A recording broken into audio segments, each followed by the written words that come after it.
out for Star Select hitting tomorrow.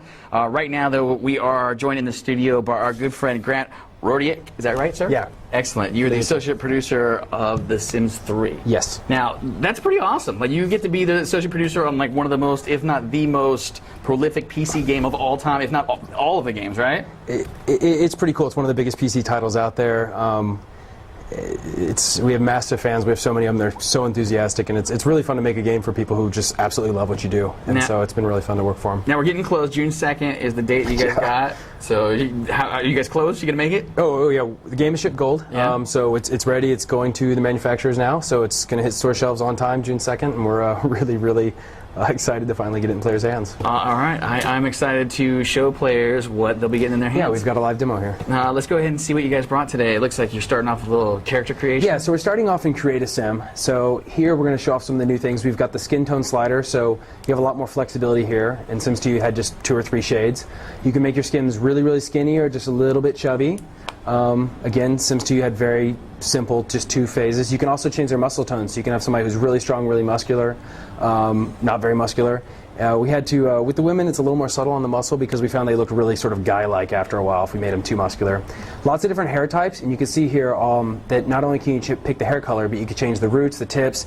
It's crazy. And players can go in and really customize people. If you're like me, you tend to do really awful things because I have no taste. And but otherwise, you know, the person demoing has much better skills than I do. That's awesome. But so we can move on here, and we go down, and now you have the face customization. So you could change really quickly face archetypes, so you could see, you know, really quickly you could jump in and change pretty dramatically how people look. But if you go to the magnifying glass up at the top, you could see that you could pick everything. So click on the chin, actually. You could sit there and you can make them have a really long, crazy chin, no chin at all. The nose one's one of my favorites. And you can do this for, you know, the face, nose, eyes, mouth. And so you can give us some really big, crazy long schnoz, really small nose, make it really fat. And so pretty much you can make any sort of actor you can imagine, your next door neighbor, character actors, and it's really fun to go through. We have several of our team members we've made, and it's really shocking how much they resemble each other. We have clothing, so lots more clothes, all sorts of different types. You can finally pick shoes, which is something Sims fans have wanted forever. Used to, you'd have to pick a pair of jeans, and they would come with a pair of flip-flops, and you had no choice. So we have shoes. But the coolest thing we have with Create a Sim now is that we have a thing called Create a Style, where you can go in and you can change any pattern and any texture in the game. So we're going to show it to you now for clothing. And if you go up, you can sit there and say, well, let's do, you know, I'll see what she picks. All right, cool. So now she's picked something there, and then we can go there and change the colors of that. So let's say you like the purple. Well, click on it, and we can now make it blue or red. And so as you can see, you sort of have infinite flexibility on what everything looks like. You could change the pattern and the color of every asset in the game, and that includes skirts, pants, shoes, couches, counters, walls, floors. It's players can create as long as they want, and they can do anything they want. And it's really easy to do this. But sort of outside of that, one of my favorite things to do, and this has such a huge impact on the game, are the traits. So this is like one of the big new things. This is a huge thing with The Sims, and it sort of it changes the entire game from here on out. So with Sims 2, you just had like very simple things like you could be neat or sloppy, serious or playful, and now you could pick up to 5 traits out of several dozen. And these will change what your Sim can do, what they act like. So this Sim's evil. You know, she's going to be more maniacal. Awesome. It changes what wishes they want to do, what jobs they're good at.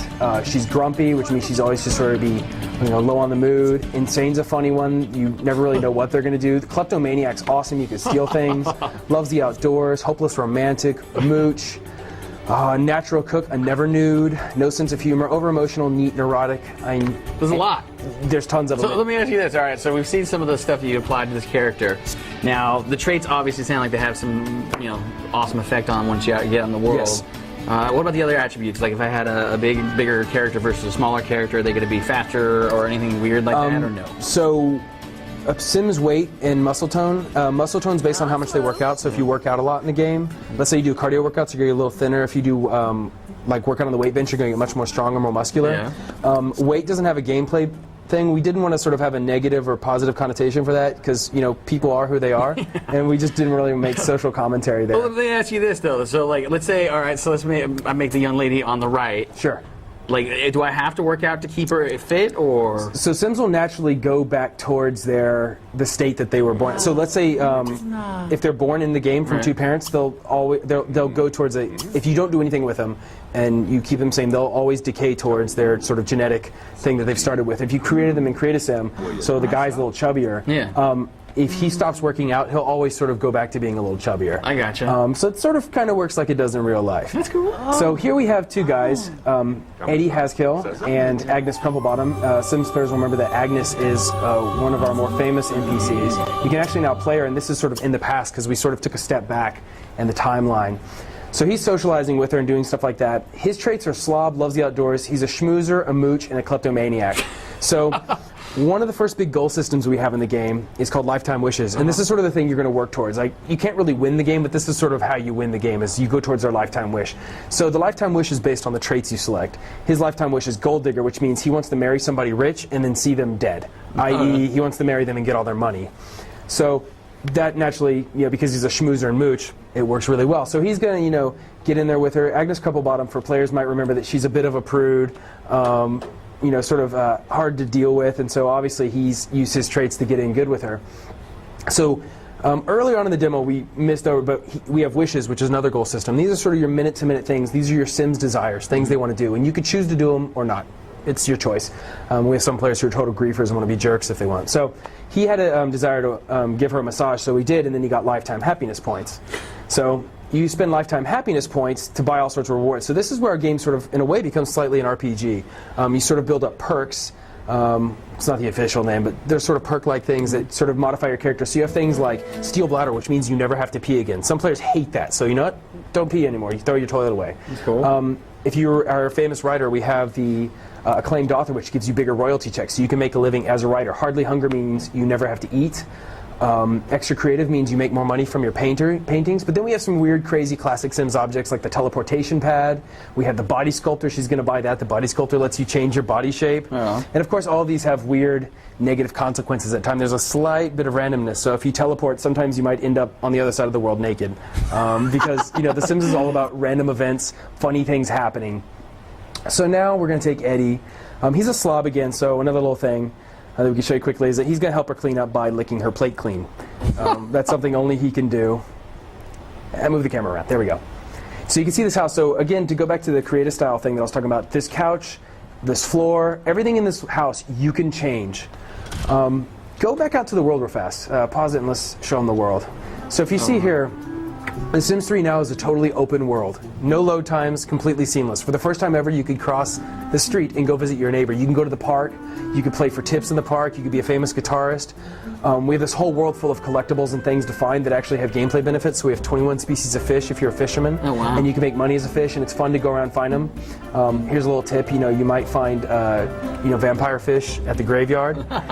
All sorts of stuff. There's little rivers and stuff back hidden elsewhere. We also have butterflies and bugs, which you sell at the science facility. So there's all sorts of stuff to explore and see. There's games at the stadium, sports games. And if you're in the athletic career, you'll play games there. So we can zoom back down and go to his house. Also remember, he's a kleptomaniac. So the car he's driving isn't actually his car. It's something he's stolen from somebody else.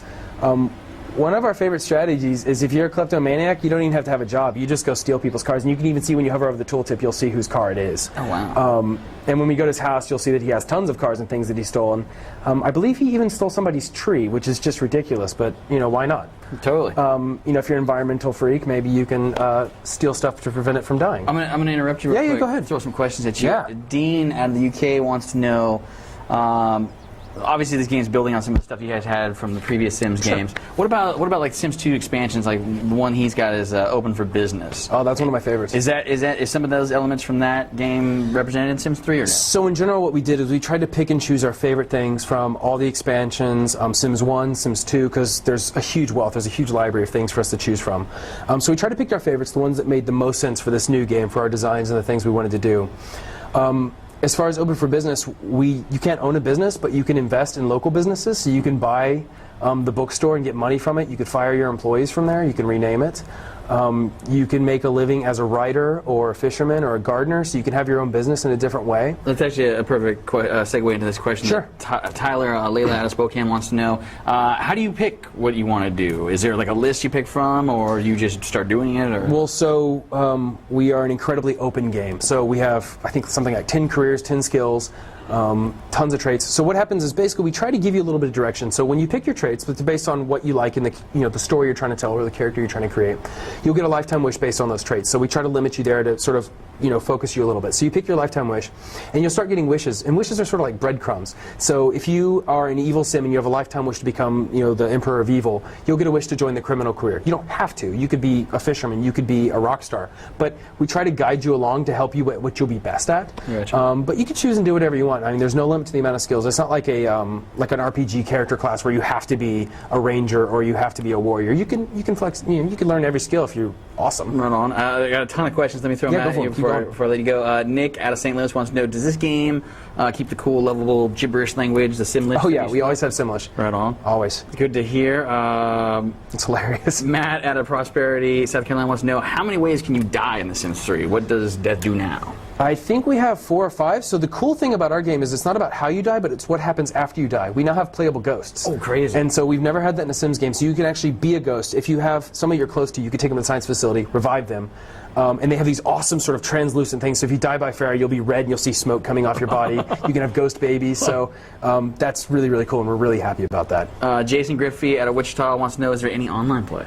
There's no online play. We're still a single-player experience, but such a huge part of our game is we have so much sharing and stuff. So you can upload houses, Sims, stories. We have this new incredible movie editing tool, so you can shoot videos in the game and then go online on this free tool. And so they're mix and match, edit videos, add in all sorts of stuff, and then share it with friends, put it on YouTube. So the experience doesn't end on your computer. It totally goes to this huge online website where there's just a massive community. Another good question from Andrew Chan out of Montreal. This is actually a question from a few folks out there. System requirements, are they going to be the same as Sims 2? Obviously, you guys are going to make it bigger and We're better. a little bit more than Sims 2, but actually not much. I don't know them off the top of the head, but we spent a really long time working really, really hard with our best engineers to make sure the game works on a huge variety of systems. So if you have a recently modern computer, like in the last 5 years or so, it should work. Pretty good, We're pretty generous, and the game looks great. Stephen Cash out of Brooklyn wants to know: can you import your Sims 2 characters in Sims 3? We're completely different engine, completely different technology. The Sims 2 stuff is nothing like the Sims 3 thing, so you have to start over. Man, I could go on all day. Keep going. All right, Brandon at Grandview. He wants to know, I'm not sure if you'll catch this. This sounds like he's pretty into it. Is there a basic timing scheme? Timing? What? Yeah, or we'll skip that one, sorry. No. Actually, I got so many in here. I think my thing is starting to break. Ian Slater out of Sacramento. Do you type in your own lifetime wish, or is it selected again from We have like a couple dozen of them, and so you can have a different one every time, but it's based on the traits you select. And I think I'll have to let you go because I'm going to keep you here all day. I can ask questions, I can answer I all guess day. Jeremy Julian of California, how many age groups are there? Oh, we have more. We have babies, toddlers, children, teens, young adults, adults, and elders. And of course, dead. Right on. All right. I'm going to totally let you get out of here. Yeah, basically, these people can go out for all day long. Yeah, It's awesome. Apparently, people are hella big fans of this. Crazy fans are so passionate, and it makes it so much fun to make. Xander Law, I'll throw one more out there. Sure. San Diego, Xander wants to know, can you go to college? No, there's no college. All right. And then, of course, John Williams out of Corona. For anybody that's never played the Sims franchise, is there a basic storyline that you follow, or is it pretty much just taking your guy and... You sort of create your own story, but we have characters with predefined stories from sort of Sims lore. So we have Agnes Crumplebottom, we have the Goths. So you can pick and choose and find these people, and you can play the stories. You can play them if you want, or you can create your own and interact with them. And it's sort of your own game, and it's what you want to make it. Right on. I'm sure that we could talk Absolute forever pleasure to about talk to you. the Sims 3, as I'm sure everybody at home will be playing it forever. So thank you so much for coming by. Thank you. Super appreciate it. Right now, we're going to go ahead and take a look at one of the other games